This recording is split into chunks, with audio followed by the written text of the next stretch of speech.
The sky was heavy, dark clouds swirling like a cauldron of wrath. The earth beneath trembled, as if it knew the storm was coming. The air, thick with tension, carried the deafening silence of anticipation. It was in this moment, at the edge of time, that the great judgment was about to unfold. Far away in the desolate desert, two figures stood, their faces pale with fear.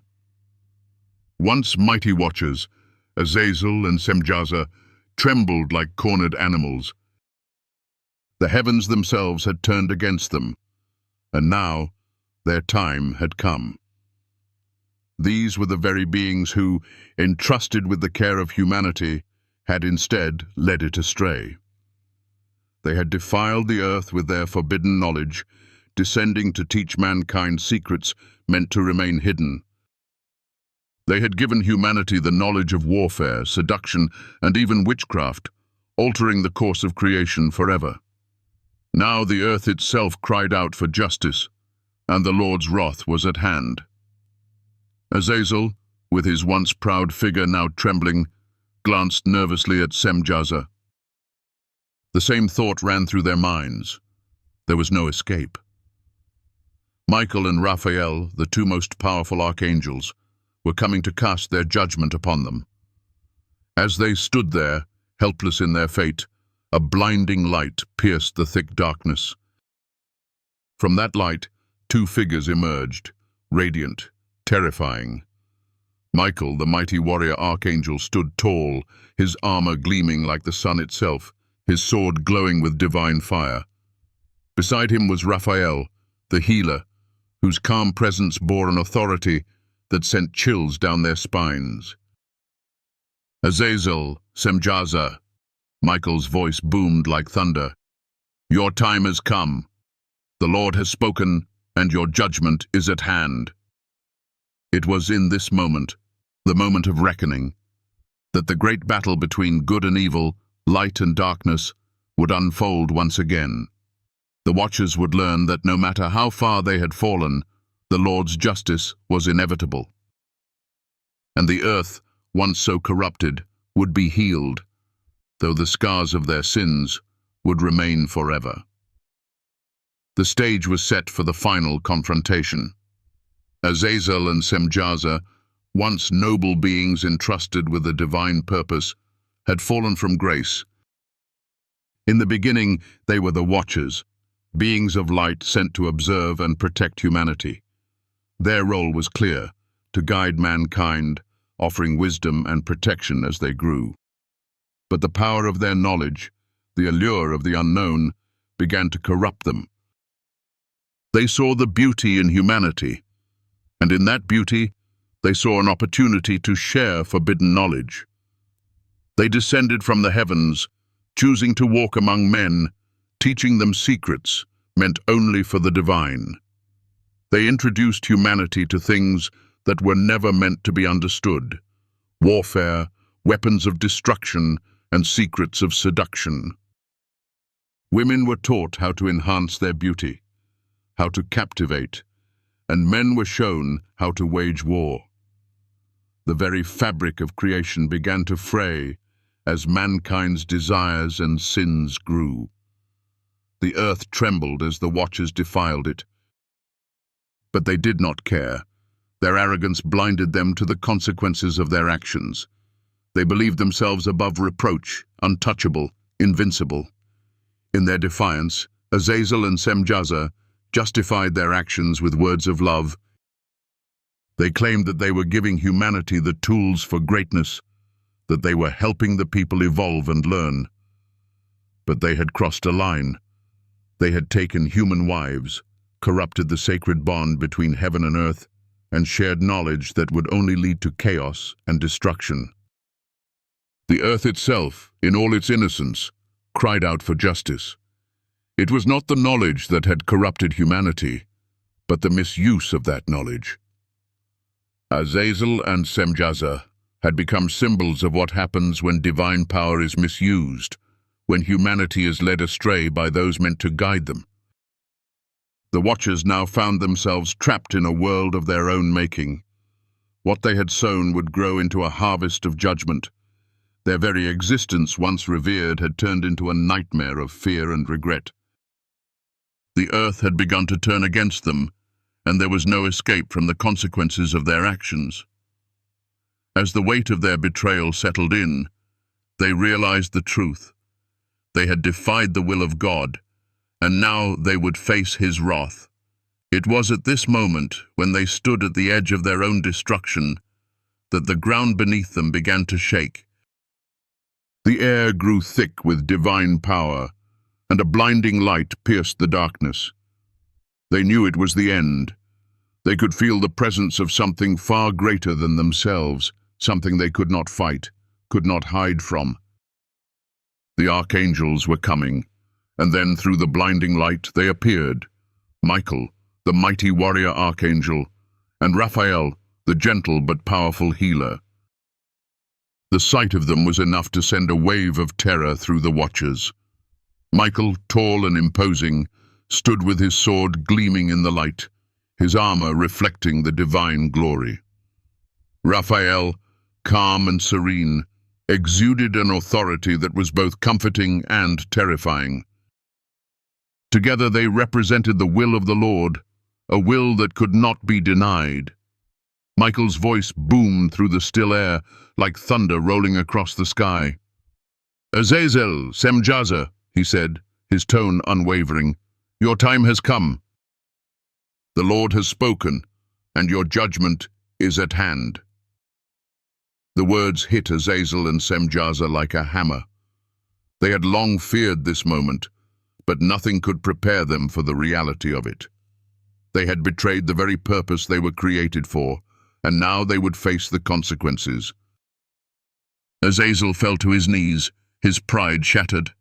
"Mercy, great archangel," he pleaded, his voice trembling. "Have mercy on us." But Raphael, though filled with compassion, did not hesitate. His voice was soft but firm, filled with divine authority.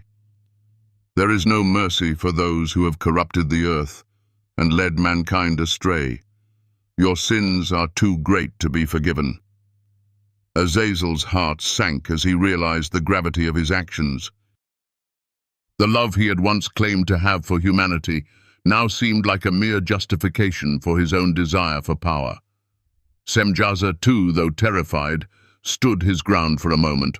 "We did it out of love," he argued, his voice faltering. "We wanted to share our knowledge with humanity, to make them great." Michael's eyes blazed with fury. "You defied the will of the Lord. You took human wives, defiled yourselves, and gave mankind secrets that should never have been known. The earth is plagued with sin because of your actions. You will pay the price for your betrayal." The judgment was swift. Michael raised his hand, and chains of divine light appeared, wrapping around Azazel and Semjaza. The chains burned their flesh as they cried out in agony, but they could do nothing to escape. Raphael stepped forward, his hand reaching out to Azazel, his gaze steady. "Azazel," he said, "you will be bound hand and foot and cast into the abyss. There is a place prepared for you, where you will abide in darkness forever." The earth beneath them split open, revealing a deep pit in the desert, its depths shrouded in darkness. Michael, with a powerful motion, lifted Azazel and cast him into the abyss. Azazel screamed as he fell, his voice growing fainter and fainter until it was swallowed by the darkness. The pit closed around him, sealing him in eternal darkness. Then Michael turned to Semjaza, his expression grim. "Your fate is no less severe," he declared. "You and your associates will be bound for 70 generations in the valleys of the earth until the day of judgment. Then you will face the fire, and you will be tormented for all eternity." Semjaza, defeated, fell to his knees. His defiance crumbled, and he bowed his head in shame. The chains of divine light wrapped around him, and Michael cast him into the valley, where he was joined by his associates. The valley closed around them, trapping them in a prison of stone and earth. As the earth settled, Raphael raised his hands to the sky. "Let the healing of the earth begin," he said, his voice filled with a quiet strength. "Let the plant of righteousness grow, and may it bring blessings to all mankind. Let every evil work come to an end, and let the works of righteousness and truth be planted in joy forevermore." The sky cleared, and the sun broke through the clouds, bathing the earth in golden light. The air grew fresh, and the land seemed to sigh in relief. The archangels had done their work, and the earth would heal. But the scars of Azazel and Semjaza's sins would remain forever. And yet, even as the earth began its healing, Michael and Raphael knew that their task was far from over. The Watchers had been punished, but their legacy of sin would continue to haunt mankind. The battle between good and evil was far from finished, and the forces of darkness would always seek to corrupt and destroy. But for now, the earth was at peace. The archangels vanished, leaving the desert silent and still, knowing that the seeds of righteousness had been planted, and it was now up to humanity to choose which path they would follow. Azazel and Semjaza had been brought low, their once glorious existence reduced to nothing more than fugitives, cowering in fear of the divine judgment that loomed over them. The consequences of their betrayal were swift, but the magnitude of their actions, their rebellion against the Lord's will, would not be so easily undone. As the earth shook and the heavens parted, the weight of their transgression became undeniable. The Watchers had once been tasked with guiding humanity, watching over them as they learned, grew, and evolved.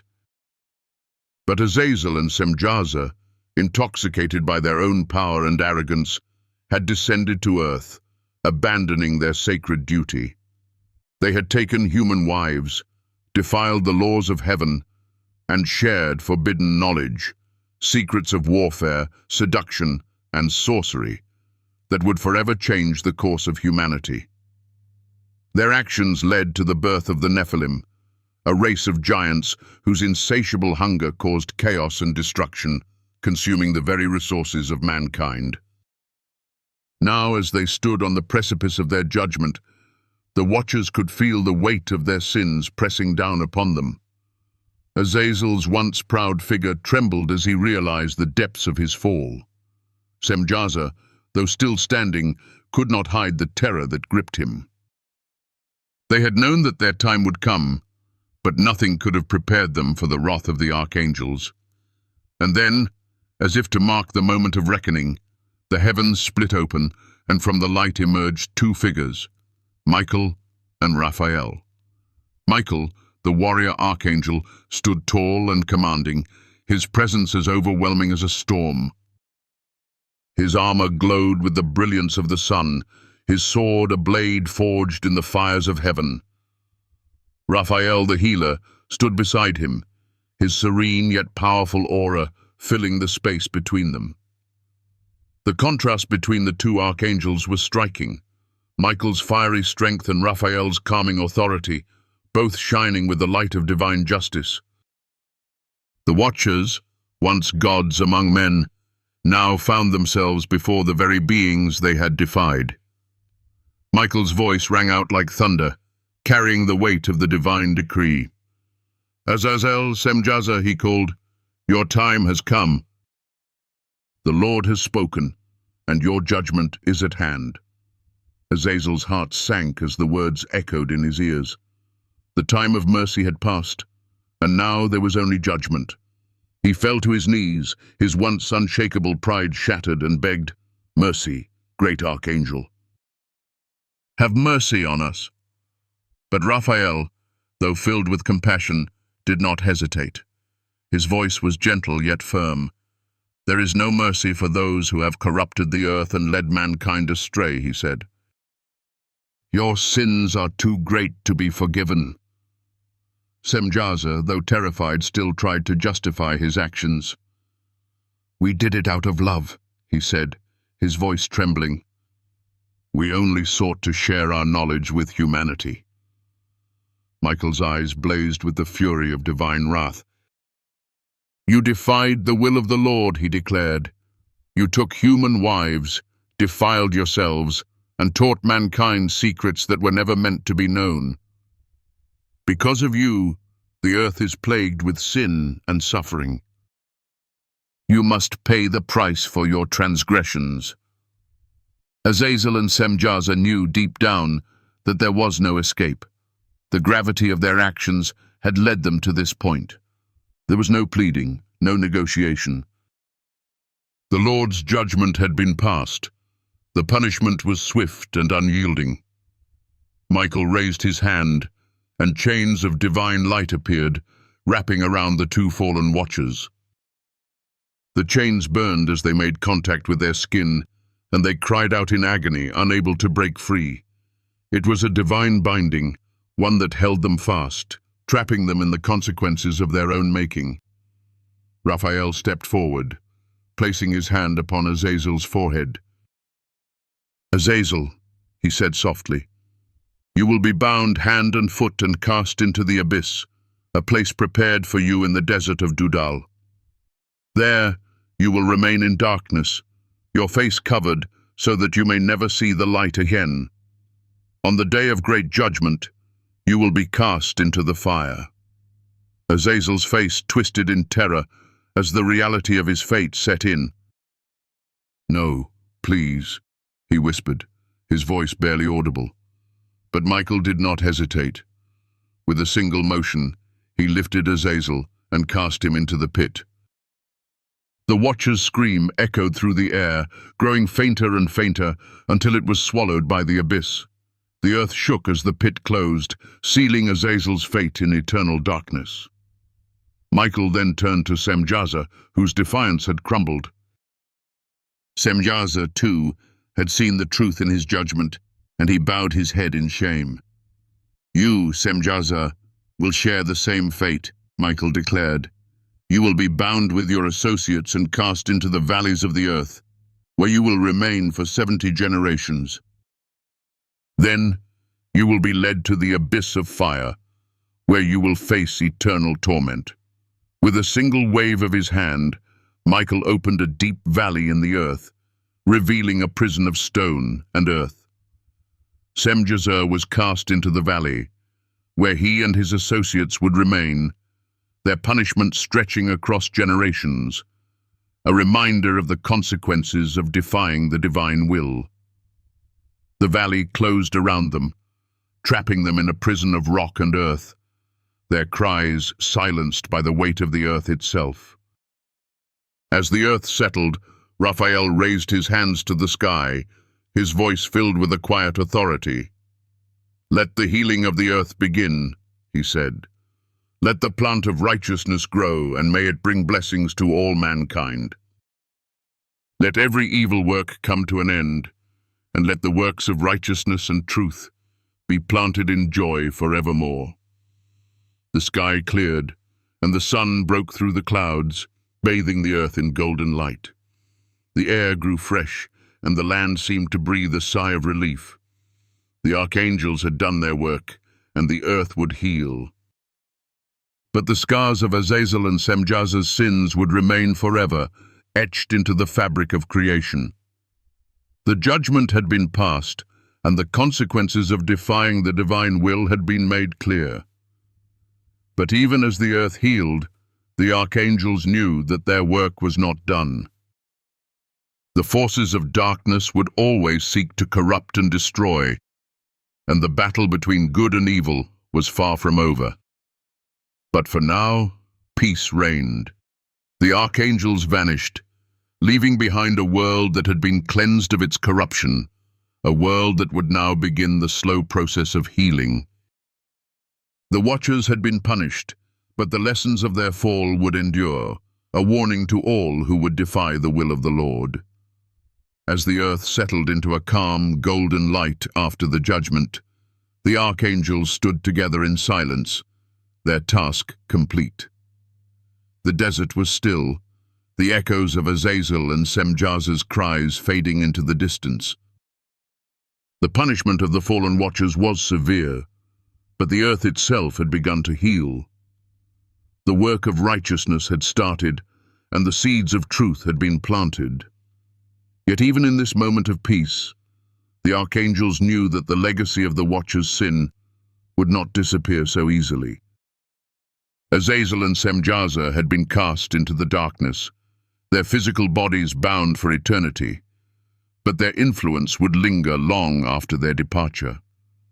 The earth had been plagued with the consequences of their rebellion. The Nephilim, giants born of their union with human women, walked among men, causing devastation. These creatures, born of divine disobedience, represented the destructive power of sin. The legacy of the Watchers was not confined to them alone. It had spread, poisoning the very hearts of humanity with greed, violence, and a thirst for forbidden knowledge. Despite their punishment, the Watchers' transgressions had caused a ripple that would affect generations to come. The Nephilim were not just physical beings. They were symbols of the fallen state of mankind, a representation of what happened when divine order was broken. In their quest for greatness, humanity had embraced the teachings of the Watchers, but the price had been steep. The world had been torn asunder, and the bloodshed, deception, and corruption sown by the Watchers had left scars that would not easily heal. Raphael, ever the healer, understood that the road to healing would be long. The earth would not heal overnight, and the work of restoring mankind to its rightful place under the divine order would take time. He looked at Michael, his calm presence offering a quiet contrast to the burning fury that had marked the judgment. "The earth will heal," Raphael said softly, his voice filled with compassion. "But it will take time. The wounds are deep, and the seeds of righteousness must be nurtured before they can grow." Michael nodded gravely, his gaze sweeping over the land. "The Watchers may have been punished," he said, his voice stern, "but their legacy of sin remains. We must remain vigilant, for the battle between good and evil is far from over. Evil will always seek to corrupt, to deceive, and to lead mankind astray. It is up to us to guide them back to the path of righteousness." Though their task had been one of divine judgment, Michael and Raphael's mission did not end with the punishment of the Watchers. Their role was not just to bring justice, but to guide humanity toward redemption. They had come to enforce the will of the Lord, but they also had a responsibility to shepherd mankind back to the light, to ensure that the earth would not fall into darkness again. As the archangels vanished from the desert, their mission did not end. They would continue their work, watching over the earth, guiding humanity toward the light. But the responsibility was not theirs alone. Humanity too had a role to play. They had been given free will, and with it came the power to choose. The Watchers' rebellion had shown mankind the dangers of misusing knowledge, of straying from the divine path. But now, the earth stood at a crossroads. The choices made in the days to come would shape the future of mankind. The healing of the earth would not be immediate, but it would begin with each individual. The knowledge that had once been forbidden and used for evil could now be used for good. The teachings of the Watchers could be repurposed to bring humanity closer to its divine purpose, but the key would be in how mankind chose to wield that knowledge. Would they use it for creation, for peace, for unity? Or would they again succumb to the temptations of power, greed, and corruption? The judgment of Azazel and Semjaza was a clear reminder that no sin goes unpunished, that every choice has consequences. The earth had been given a second chance, but it was up to humanity to decide what kind of world they wanted to create. The seeds of righteousness had been planted, and now it was time for mankind to nurture them. As the sun rose higher in the sky, bathing the land in its warm light, the earth seemed to breathe a sigh of relief. The judgment had been passed, but the journey was far from over. The battle between good and evil would continue, but now Mankind had the opportunity to choose the path of righteousness. The Watchers had fallen, but their story and the lessons learned from it would remain for generations to come. And with that, the earth, though scarred, would begin its slow journey toward redemption.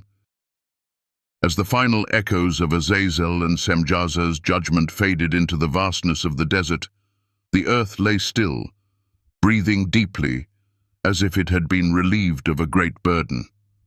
The great Archangels Michael and Raphael had fulfilled their divine task, but the ripples of the Watchers' rebellion would not disappear so easily.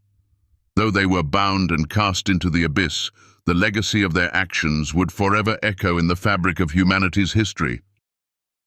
The Nephilim, born from their corrupt union, still haunted the stories of old, and the lessons learned from their downfall would shape the choices of future generations. The earth had been given a chance to heal, but its healing was just beginning. The divine light had shone through the darkness, and now the responsibility fell upon the shoulders of mankind. Would humanity learn from the Watchers' mistakes, or would they repeat them? Would the seeds of righteousness planted by Raphael bear fruit, or would they fall to the wayside, overshadowed by the forces of greed, power, and corruption? It is in these moments of choice that the true nature of humanity is revealed. We are faced with the same temptation to misuse knowledge, to defy the divine will, just as the Watchers did. But we are also given the opportunity to choose differently, to follow the path of righteousness, to seek truth, and to protect what is sacred. The earth calls us to be guardians, not destroyers, to be shepherds of the knowledge entrusted to us, guiding it toward healing and peace, rather than using it to sow destruction. The legacy of the Watchers serves as a timeless reminder of the consequences of turning away from the light, but also a testament to the power of redemption. While the punishment for their sin was just, the opportunity for mankind to make better choices remains. As we stand on the precipice of our own future, we must ask ourselves, what path will we walk? Will we heed the lessons of those who came before us, or will we repeat their mistakes? The judgment of Azazel and Semjaza teaches us that no matter how high we rise, no matter how powerful we become, we are never beyond the reach of divine justice. The forces of darkness will always seek to corrupt, to tempt, and to lead us astray. But the light of truth and righteousness will always be there, waiting for those willing to turn toward it.